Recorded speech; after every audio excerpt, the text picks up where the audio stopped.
Good morning. I hope that you're having a good day, and thank you everyone that joined the live stream last week. I am just going to have a short video for you today, checking cows. Sometimes the best way to start the day is to check cows. So it's 7:30 in the morning and I'm down here. I have a small project to do. See that cord? This is my barn owl camera. I have them on all 3 stock tanks. It's really nice to have the cameras. Usually kind of one of the first things I do in the morning when I wake up is check the cameras and make sure water is working. And water is working. This float's kind of running over. You can probably hear it. It's leaking just a little bit. It's like they kind of wear out. And so it's just not closing all the way. It's okay. It just runs down there. Not a problem. It doesn't make a huge mess around the stock tank, although it does make a little bit of a mess on this one side. But it runs down into like a coulee, so it's fine. Anyhow, the cows ate the cord from the camera to the solar panel. So I've got some replacements. I've got the good old Menards variety pack of zip ties. We're going to get that fixed up. So they do have batteries in them, the cameras do. And so if something happens and it gets disconnected from the solar panel, it will run on batteries, of course, until those batteries die. And on the app on my phone, I can see the battery level and everything. And so we're going to fix that. The Herefords, Michelle's cows, saw me and they came running. I'm not caking cows or anything today. I'm just going to check them, make sure they're good. I know water tanks are good because I checked this morning already. Hi, Ruby. I did not bring you treats. Was it you that ate my cord? Who's guilty? Okay, let's get the cord changed. I'm going to try and get it out of the way a little bit better. So I really enjoy the cameras, but one of the more difficult things is just trying to figure out where to put them. And so I had to do some mounting blocks here, and you got to make a cow buffer. The one-legged windmill tank, there's now a cage around it and stuff. And so that's kind of been the difficult thing because I don't have trees or anything like that to put stuff on. So I've got a fence, but there's cows on both sides of this fence. And so it's a little bit difficult. Good morning, girls. I did have to buy some replacement cords because this is the second cord that they've eaten. So that was real nice of them to eat the cord. In the grand scheme of things, minor problem, but it is a problem.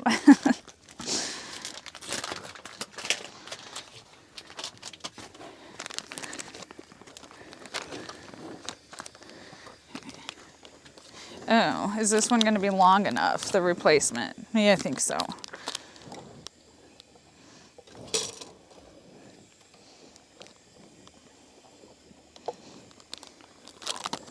I hope it's long enough. I don't want to remount all this stuff. Oh, and this one I need an adapter.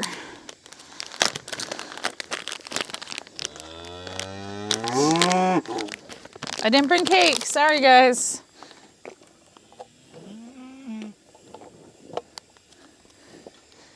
Fall is definitely in the air in the mornings. Can you believe it? It's almost time to bring the bulls home too. Let's see what we can do with this.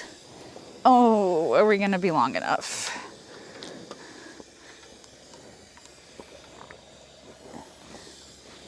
I think we are. Okay, actually, with that cord being shorter, well, I mean, they can still eat this.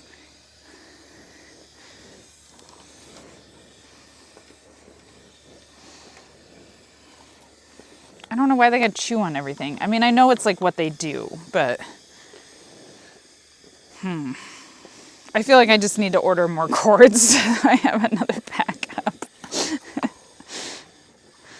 Maybe I need to put the cord in a casing or something. I don't know. Hi. Boop. Don't eat my cord. This is the old one.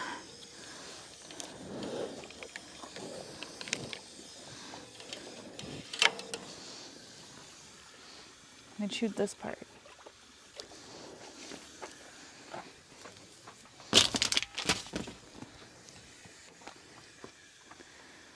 Let's see, do I zip tie this somehow? I'm thinking. Hi, Rosie.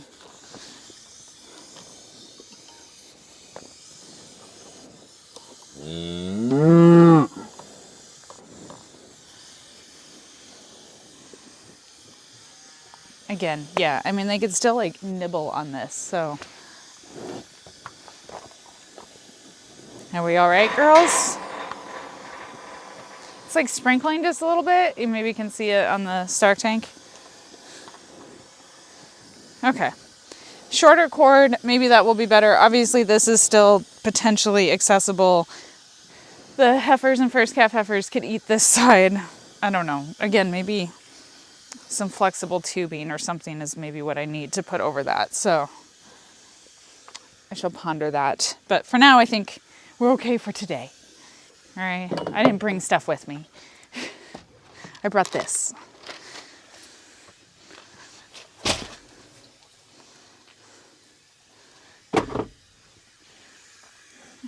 Let's go find the rest of the cows. Cut that out. Everybody is spread out this morning, grazing. Look how big the calves are getting. That's a calf there on the right. They're all looking good. I did not bring cake, and so, you know, they're gonna get upset. It's also somewhat hard to navigate down here because of all the coulees.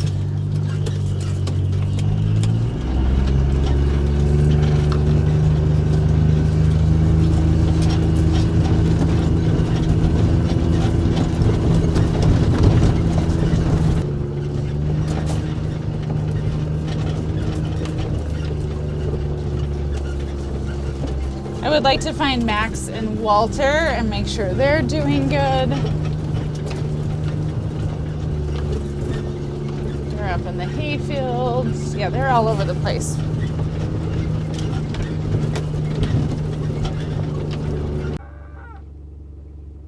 There's Max.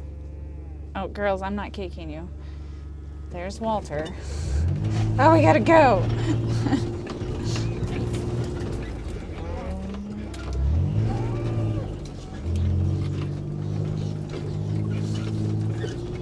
Bulls are doing good. Everybody looks good. Everybody's spread out, but nobody's really like separated off by themselves or anything, which is kind of what I'm looking for down on summer pasture. Like when I'm checking and stuff, just, you know, I want to make sure nobody's like limping or anything like that. There's some calves up here.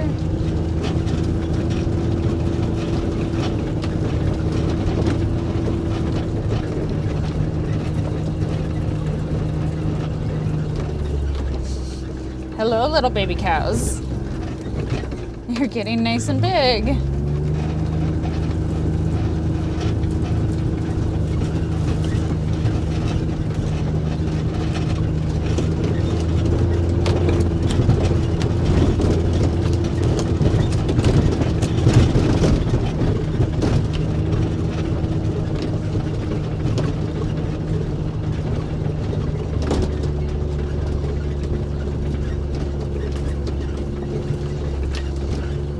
There's Bambi off in the distance. So I can't really count everybody while I'm out checking cows, but to kind of make sure that the herd is all here and I'm not missing anybody, I look for my white face ones. So I saw 48, I saw Minnie, there's Bambi, I saw 51. I'm kind of keeping an eye out for some of my more distinct cows.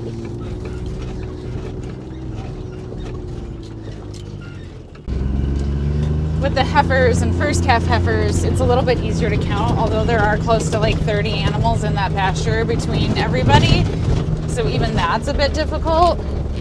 Real vibrating. Trying to help here. But yeah, and like my herd's kind of split this year. Usually it's not as many, you know, usually I'm just breeding the heifers, but I put the first calf heifers back with fur again this year. And so it was really interesting. You kind of get an idea of like what your herd looks like number wise and stuff. And after we branded and I sorted off those guys, the first calf heifers and their calves, it changed my like cow herd size. And like, I remember the first time I came down to check them, I'm like, where is everyone? Because like you kind of, if you own livestock, you kind of understand what I'm saying. You get, and I hope I can explain this, you kind of just get an idea for like, I can't count them. I have too many to count, but you just kind of get an idea for what that herd size should look like. And when I moved the first calf heifers off and put them with the heifers, I was like, for a second, I was like, where is everyone? They're all here. And then when the same thing kind of happens when I pull the calves off and stuff too, and it's weaning time, which will happen in like October, you kind of have to like recalibrate your eye a little bit because half the herd is gone. They're not gone. They're separated. They're moved off to a different place. And so again, yeah, like a visual kind of inventory of like everybody's kind of here looking for those distinct ones. Kind of keep an eye out for my like red cows too. Like I want to see Annie. I want to see 45, 90. Like I know my cows. I'm fortunate that I have a small enough herd that I do really know my cows. And you can have a large herd and know your cows too. But yeah, I just looking for those key ones and those ones that are always in my face of like, I want cake, I want attention and stuff. So like with heifers, it's Mooch, it's Meredith. You know, you're looking for those ones that kind of stick out to kind of gauge, is everyone here? Because they'll follow and they'll come and stuff. So I think cows look great. I know that water tank looks good because I've already checked it this morning on my barn owl cam. So let's go back to the one-legged windmill pasture and find Ferg, make sure he's where he's supposed to be. I don't see him down here, so I'm guessing he's where he's supposed to be, and check those guys.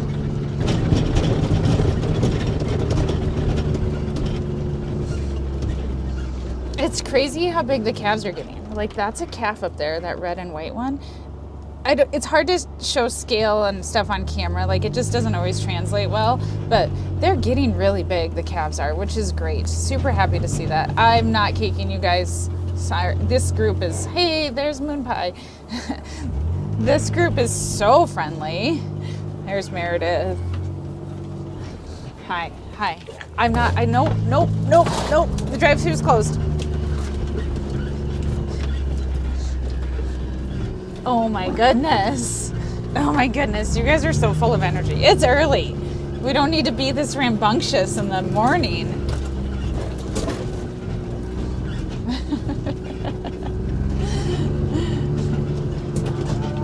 Here's Ferg. So in this group, I'm looking for Moon Pie, Meredith, Ferg, obviously, because he's a troublemaker. I'm also making sure that the two Herefords are here. Those are Michelle's heifers. Hereford heifers. There's Mooch. There's Mini Mooch, the calf. Oh my gosh, you're too much. It's too much. Oh gosh, she almost licked my face. Look at those calves. I'm so happy with Ferg's babies.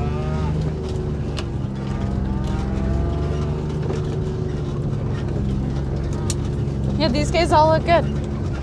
Water's good. They've got lots of grass to graze on still. Fences are holding. Whoop. Oh, hey.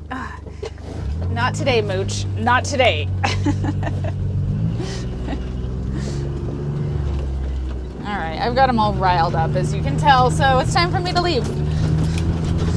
I wanted to show you what got done to the one-legged windmill tank to keep the cows out of it. This has been working really well. So just some woven wire around, this was around the hydrant anyhow, this welded, I don't know, pipe, little gate fence, but they would keep knocking it and then like they could stick their noses all the way in and like get to the camera. And so just putting that up around it has helped. They can still kind of like reach around this front part, but I've had pretty minimal problems. This camera is, when the float runs, then it splashes. So it is a little dirty. It's got some like hard water stains on it and stuff, but it works great. I can see it. Now they're not like messing so much with like moving it. They would spin it. And so it would often be like looking over that direction or something. So this seems to have solved the problem here. Pretty consistently this camera is in the right spot, and also like zip tying the hose and stuff so that they can't push the hose. That was a problem too, so they'd move the hose and then it would be in view of the camera. But yeah, this is working great. Morning cow check is good. I don't always check them in the morning, or Jeff doesn't always check them in the morning. It kind of just depends on what the day looks like and what all needs to happen and stuff. It is funny when you like just checking them different times of the day, their behavior and stuff. Like when they're up and grazing, like you guys just saw, they see me, they come running. If I come down and they're all laying down chewing their cud and stuff, like they don't get up. They're just like, cool, we're resting. So depending on the time of the day, determines definitely like what their behavior is and stuff. And so I just enjoy checking the cows. I enjoy seeing them. As much as I wish I could like bring them all the treats in the world and stuff, like sometimes it's just not feasible. They have plenty of grass. They've got mineral. I will start caking more consistently, like once we get into like some cooler weather and stuff. And then when I wean them, we don't cake for a few weeks because the cake has protein in it, and I want I want moms to dry up their milk and stuff. And so, yeah, just depending on the time of the year determines like what I'm doing feed wise. But right now, just they need to be eating grass on pasture, and they've got mineral, and that's what they need. Hopefully we're going to have a nice fall and I can graze for quite a while still. Bulls have about a week left, and then they're getting polled. Ferg will have been with the heifers for about 3 months. First calf heifers, 2 months. Walter and Max were in for about 2 months. So I do about a 60-day breeding is what I do. And then get them all preg checked, and then figure out what I'm going to do as far as like who I'm keeping for replacement heifers, how many steers I'm going to keep based upon what I anticipate my beef need will be in the upcoming year. Any open cows will get sold, and I've got a few on the like list of like, this is not the cow that I want for my herd. Like number 17, she's got some udder issues. She's very aggressive when she calves. She very well may be bred, but she just might not be the cow for my herd. And so over the last couple of years, I have sold some of those more aggressive ones and ones that just don't fit my herd, as anybody should. You should keep the cows that fit your program the best. So yeah, that's kind of what's going on. I hope that you have a great Labor Day weekend. I hope you have a safe Labor Day weekend if you're doing fun outdoor lake camping activities. I don't know. Is that what people do? I don't camp. It's not my thing. Don't like that. I do have some stuff planned with the kids and some fun things. And so I'm excited for the weekend. And yeah, I've been spending lots of time in the gardens. And Tuesday is a veggie basket day. I've got 3 more veggie baskets left in my summer veggie basket program for Edible Prairie Project. My fundraiser is in like 3 weeks, my in-person dinner fundraiser. So working on that, doing lots of things for that. Yeah, fall's busy. It kind of like calms down in some ways, but it's busy. It's good. I don't want summer to be over because I like just keep thinking about feeding cows and water and all the things that need to get done. But like, it's kind of nice to put on a hoodie, and it's nice to have some cooler mornings, because last week it was 100 degrees and that was dumb. Did not love that. So anyhow, have a good Labor Day weekend.